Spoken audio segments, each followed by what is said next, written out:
Happy Halloween everybody! For this video I've listed 10 spooky things that are related to Sega. There really isn't anything more to it than that. Some are video game related, some things are made by the company themselves or the community. As long as Sega is related, it goes on the list. And as always, I will be letting these appear in alphabetical order. Except for the last one. I discovered something that made me question my faith in Sega. The knowledge that I know now almost made me stop being a fan of Sega. So look forward to that. Let's begin. Alien Isolation, a very impressive creepy game involving the xenomorph alien. The game is just like your Amnesia games except in space, much bigger and way more stuff to see and do. The space adventure alone is worth the play, but there is plenty of creepy times to be had. And seeing how this was made by the peeps that only just make Total War games, they did a tremendous job. And by the way, I did a Sega Critic on Alien Isolation, so yeah, check that out if you want. I'm just gonna leave that there. We got a few seconds to spare. Alright, let's move on. Condemned Criminal Origins. If big space monsters isn't your kind of thing, but tracking down dangerous criminals with a very real life atmosphere is, then this is perfect for you. Personally, real life scenarios don't scare me as much, however, the placements and the little bits of bitty details they used in Condemned is enough to turn anyone's stomach. Also, the story that goes with it is pretty good too. There is really quite a lot that's pulling you in. It's an adventure that once you start, it's hard to turn back. Also, if it wasn't for Sega's support, this game would have never seen the light of day. So yeah, take a look for yourself and see what you think. The final boss from Ecco the Dolphin. The entire game already has this eerie feel to it.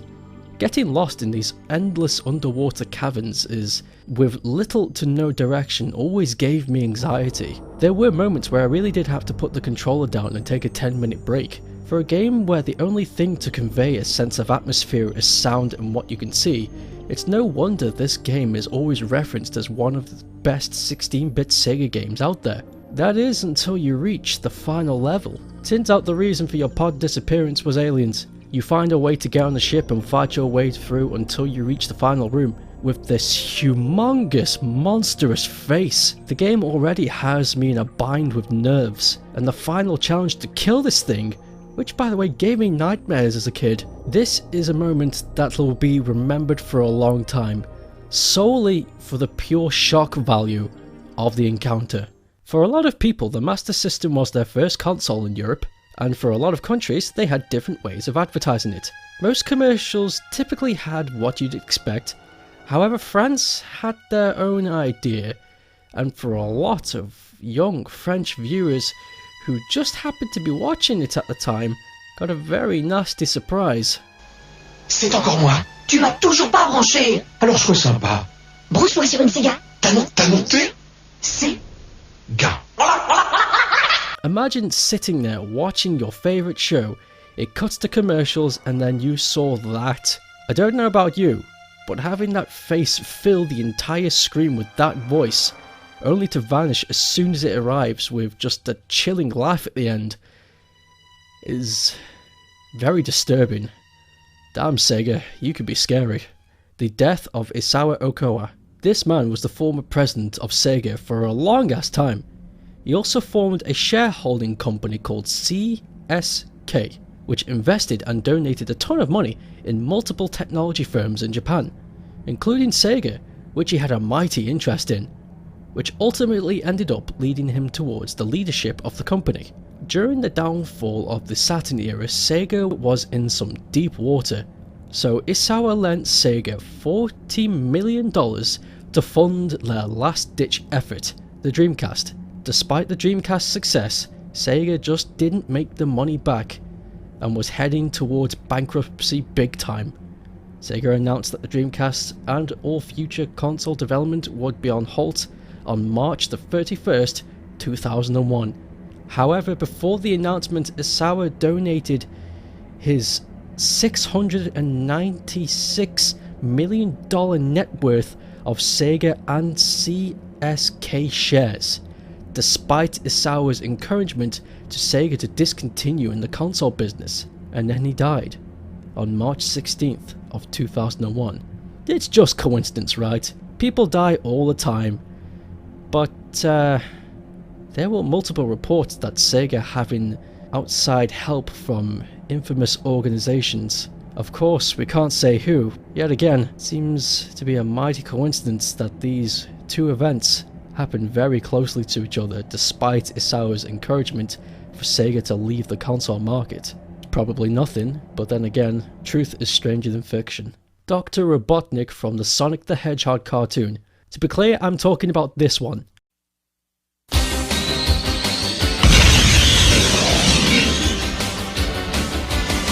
streak speeds by Sonic the Hedgehog. Because the other cartoon, there isn't anything creepy about that.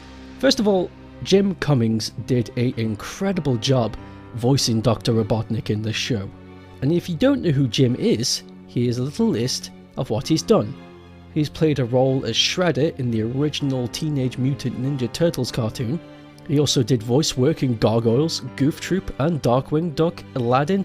The point is, he's an experienced man in the voice acting world, and he is able to pull off some very good, deep, disturbing voices. Just perfect for this bad guy role. I've piled together a few clips of his performance in the show. Just listen to how bloody creepy this shit is. Before this day is done, you and the power rings will be right in the palm of my hand. Yes, yes, the hedgehog is gone.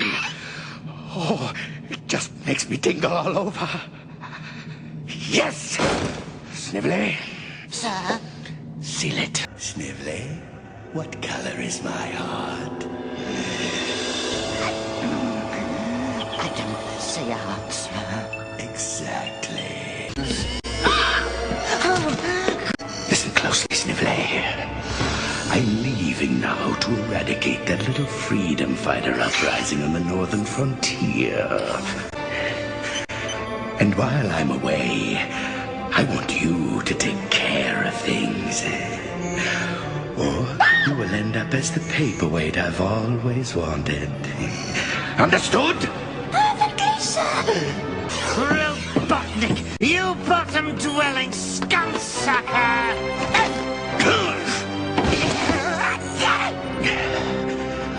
Why, I do believe that it's time for that paperweight I've always wanted. Imagine having a boss who had that kind of voice. You'd never feel safe at work. Sonic CD hidden message. Everybody who is a Sega fan has probably heard of this before, and if you haven't, allow me to explain. In most Sonic games, you have access to a sound test menu, where you can listen to music and sound effects that are used inside the game. In some games it's used as a code select to skip some levels and what have you, but in Sonic CD there is a specific sequence of numbers you can punch in, and the result is this.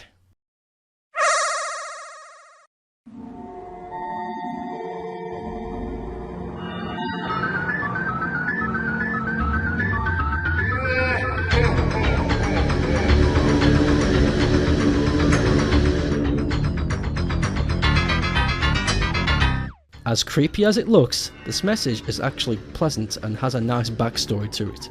Look into it yourself, it's actually a pretty good read. The Splatterhouse games. The first game blew away so many people with how gory it was. And you have to understand, nobody had seen anything so blood-wrenching in a video game before. It truly was a shocking first for the public. Sega saw potential in this franchise and made a deal with Namco to publish the next 2 games only for Sega systems. And that was a great idea. The Mega Drive already was considered a more adult option to the Super Nintendo. So now with Splatterhouse on their side, it further cemented that mentality. If you've never played a Splatterhouse game before, get on that shit. Seriously, the clue is in the name. It's a very gory experience. Tails Doll Creepypasta. Now before any of you start to roll your bloody eyes, I like to listen to creepypastas. None of them actually fill me with any sense of fear. Maybe I have to see something in order for me to become scared. But anyway, I listened to the Tails Doll creepypasta a long time ago, and the more I think about it, the more scary it actually is. If you change the angle in any way of the story, for instance, a doll isn't video game related, say it's an old doll your aunt used to own and it just has some sort of uncanny valley feel about it, the very idea of it waking up and clawing at your feet screaming is still pretty spooky. I think that's what got me. Not the fact that it's a Sonic fanfic, but the imagery of something that could easily hide under your bed with blank glass eyes expression that wants nothing more to terrorize you and hurt you is a very creepy notion to me. And that's why I mentioned it. Not for the story itself, but the impression that it left on me. Okay, this is the last one. And before I tell the story, I'm taking a very big risk sharing this. The allegations towards the story are very strong and the claims have deep tie-ins to very powerful organizations. I am not claiming that anything that I am about to tell you is true.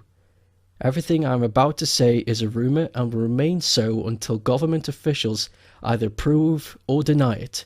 Me talking about it does not claim any truth behind it. I am simply telling a story, and even if this whole thing is just made up, it's still pretty interesting. A leading Japanese development company kidnapped a dev's sister to stop them from working for Nintendo. The reports claim that a game company hired an underground organization to kidnap the developer's sister. Naturally, the Yakuza pop into anyone's heads as they are the largest criminal organization in Japan. More investigation also shows that the Yakuza were targeting Nintendo hardware shipments. Nintendo later revealed that they used to ship goods at night to avoid run-ins with the Yakuza. Before I tell more about the story, the interview that I am about to quote from is found in a book called The Untold History of Japanese Game Development Companies, Volume 2.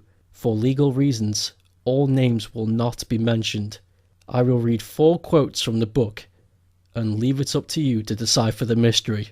My young sister was kidnapped. Blank hired some gangsters to do it. They did it to stop me cooperating with Nintendo. In Japan, you have these evil companies that always crop up. And unlike the West, in Japan there's a perception that play is bad, the opposites of hard work. So amusement-orientated industries became infested with evil companies and tie-ins to the underworld. Take arcades for example. In legal terms, they are covered under the laws regarding the entertainment and amusement trades, so they are managed under the same laws that regulate the adult or pink industry. Because of that, the underworld gets involved. The only companies that have been able to do business while staying clean are probably Nintendo and Namco. It was one of their game machines. I dropped it in front of their offices, smashed it, and I told them that one of their employees would be next, to show them that I was serious. That way they would feel ashamed of their actions, you know. It was easy for me to get blank arcade machines cheaply, so I bought one from a distributor. I thought about robbing a blank arcade too, but that's much more difficult, and that would make me a criminal. With what I ended up doing, I could have been charged with something like unlawful dumping or garbage, but that's a minor offence, whereas if I had robbed a blank arcade, I would have been arrested. Blank was well versed in using the underworld to get what they want, so if you're going to go up against them, you have to be smart. They're a big company, so if you try to fight them with ordinary methods, you'll work with the police and get a legal system to come after you. They might even pay off a politician. Who knows what they're capable of. I just smashed it in front of their main office in the middle of the night. It was easy. The blank headquarters are in blank now, but back then they were near blank airport. Their office building was right in front of a major street in a commercial district without any residential homes. I didn't dump it myself. I had someone else to do it because I don't have a driver's license. I had him just drop the machine and dump it. So I don't know how damaged it was, but I assume it smashed apart. Then I sent blank a letter. I don't know how much you know about blank, but are you aware of the quarantine room problem from around the year 2000? They would put employees alone in a room and give them absolutely nothing to do in order to make them resign. Blank did that.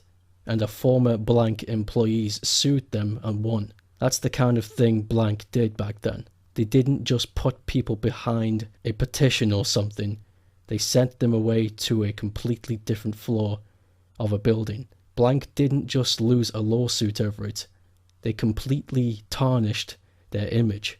Nobody wanted to buy games from a company like that. It became a major social issue. Like this article about blank being sued for the quarantine room and issuing a public apology. Like I said before, this could be true or it could be false. Either way, it's a disturbing look into an otherwise friendly industry. And all it takes is for you to do a little investigation using keywords from these quotes to find out the truth yourself. It really doesn't take that much brain power. I hope you've got the stomach for what you're about to discover. Thank you for watching this video. If you want to see more, click the big box. And if you want to see more retro stuff like this, visit the RGG website. They're very good. They got all sorts of things you should read and take a look at. They're brilliant. And I always do shout outs, so here's a few. Prodaka, Sega CD Universe, and the Sega Holic. Thank you for watching, and I'll see you next time.